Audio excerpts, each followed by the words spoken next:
Kaya naman pala madaming bumibili nitong corduroy pants na ito. Maganda talaga siya sa personal. Actually, ito yung unang binili ko. Ayan, yung pinaka-smallest size yung binili ko.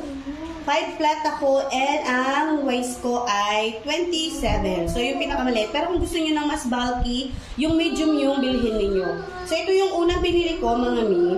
Tapos, bumili ako ulit ng isa pa, which is, eto nga, yung ibang kulay naman. Pero same size.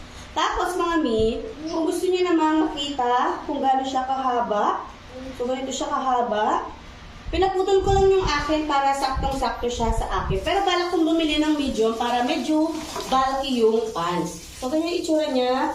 Meron siyang bulsa dito sa harapan and then side pocket din siya. Ayan. Actually, sinusot ko din to sa trabaho and nagustuhan ng mga ibang katrabaho ko.